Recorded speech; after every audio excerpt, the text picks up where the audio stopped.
So what's up guys, so andito na naman ako para magpakita lang ng sneak peeks sa aming laro. Ito lang yan. So ang tawag para sa laro namin ay Apocalyptic Forest.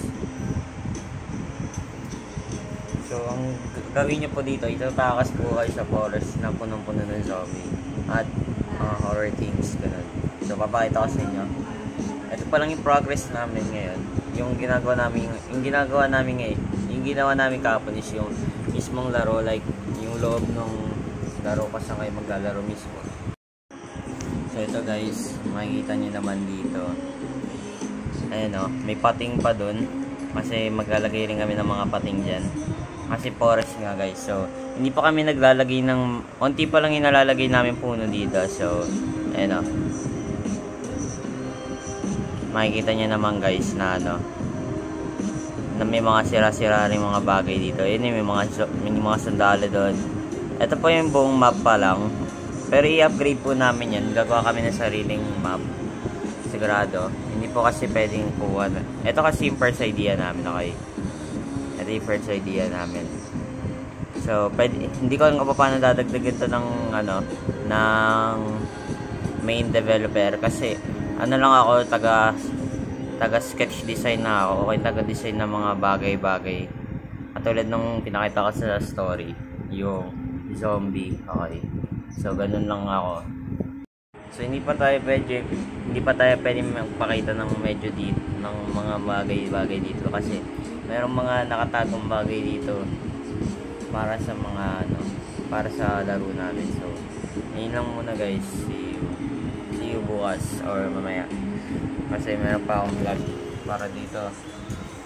Okay, so ang ginagawa pala namin ngayon is yung lobby at yung mga script para sa UI at yung mga shop, yung mga classes, ganun. So, bye bye. What's up guys, daily vlog number 3 na ito guys. So today may ginagawa kami ngayon. Ang ginagawa po namin is ang isa pang way para yumaman sa pag-gaming, which is hindi ang pag-YouTube rin at the same time.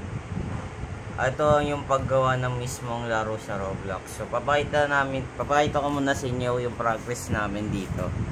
So may pinakita na ako sa inyo kanina na progress, pero isa lang siyang test, parang kung ano yung pwedeng maging kalabasan ng laro.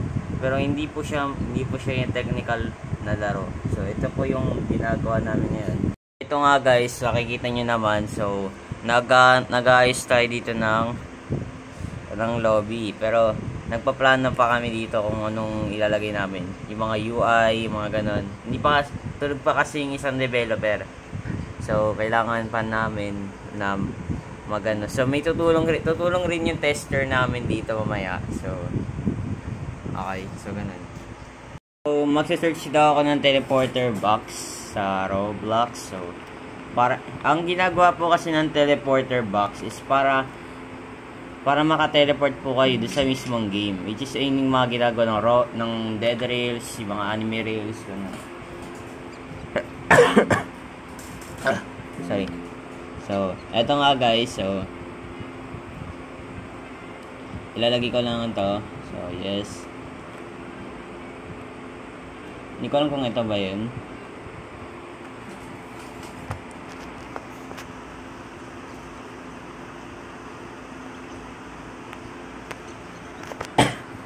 So hindi ko alam kung ito ba yung teleporter box na sinasabi niya, pero mukhang ito ata yun eh. Ito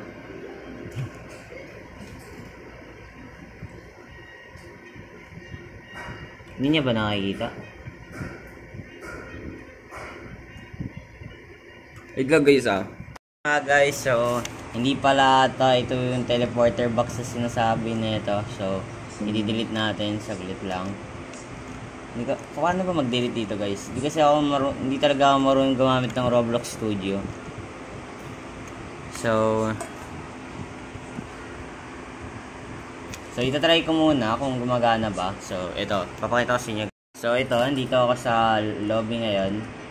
At ito yung create namin lobby, syempre. At ayaw niya gumana. Ayaw niya gumana, guys.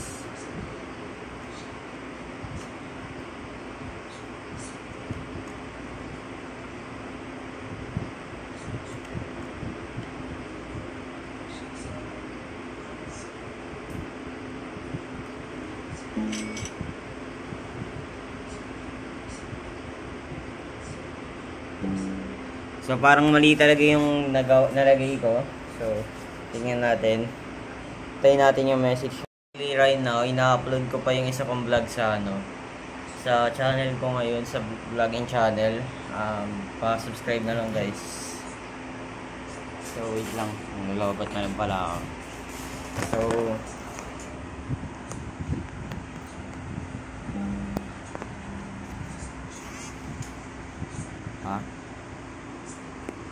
So, eto guys, ito nga sa kasi motor.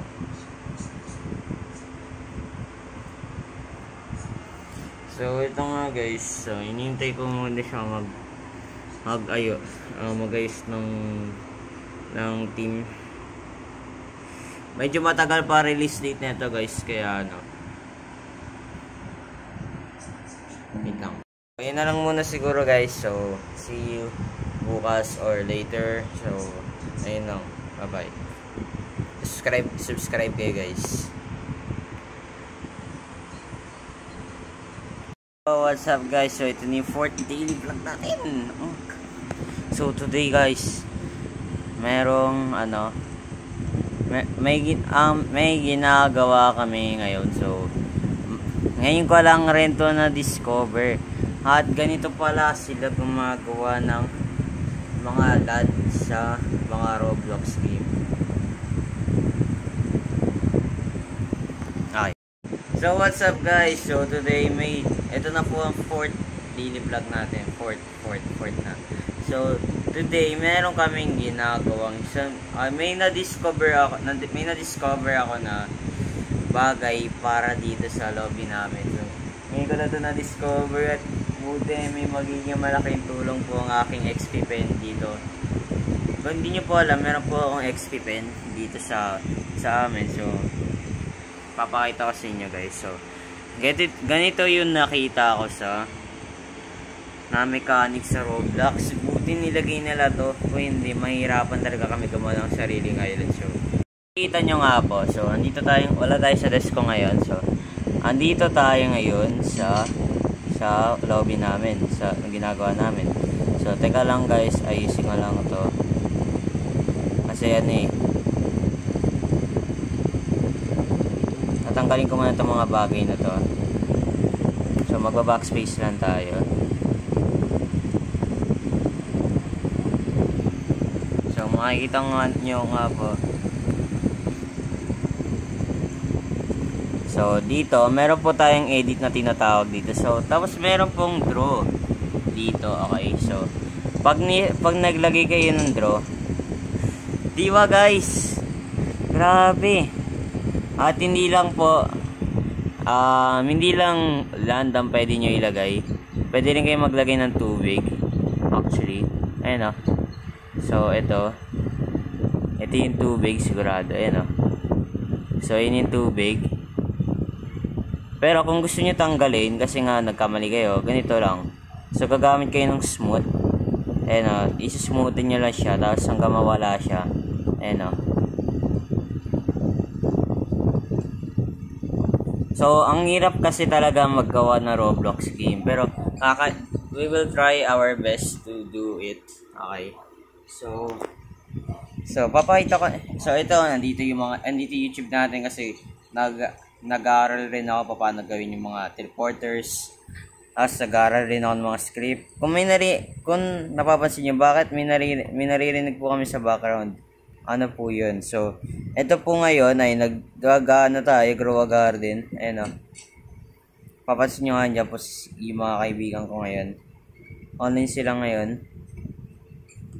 Kasi nagpa-disco rin pala ngayon si Jandel. So, thank you sa'yo Jandel.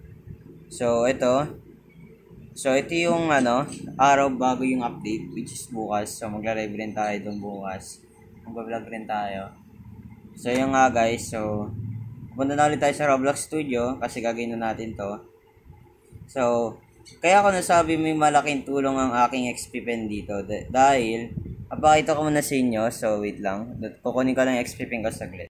Dito tayo ngayon. Andito yung XP pen natin. Okay, so, makikita natin yan. Pwede natin galawin. At yan.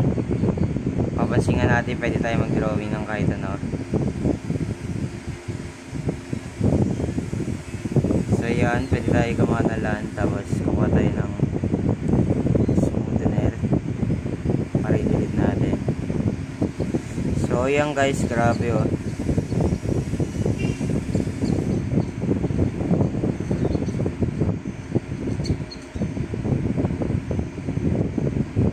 Actually, hindi po sa akin tong XP pen na to. Niram lang pala to guys. So, ganito lang yan guys. So, eto guys. So, magdadrawing tayo. Tapos, maglalagay tayo ng grass. So, eto. So, magagawa lang tayo ng padat. So, ganyan.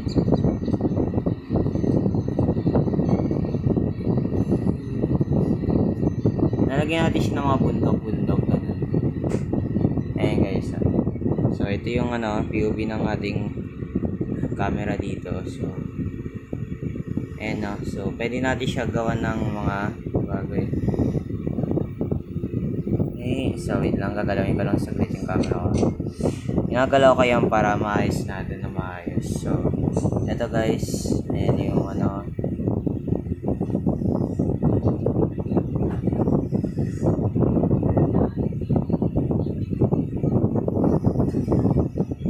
So yan guys, makikita nyo nga dumadagdag talaga siya kada drawing. So hindi pa yung scripted, ginagawa ko talaga. So ayan.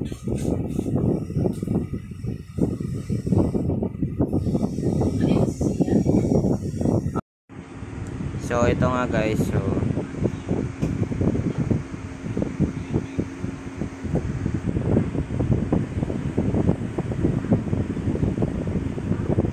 So ayan nga guys, so tinatanggal ko ulit yung land kasi hindi ko pa alam kung kay Arrival Gods kung ano yung tsura ng namin island.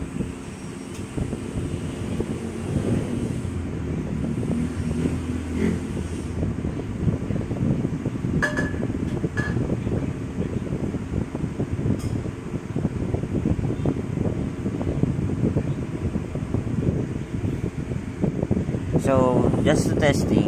So, nagamit tayo ng IBs. So, di ko alam kung may IBs ba ako dito. Or paint na lang. Ayan. So, iti-testing ko lang guys. So, eto guys, gumagana talaga yan. So, ayan.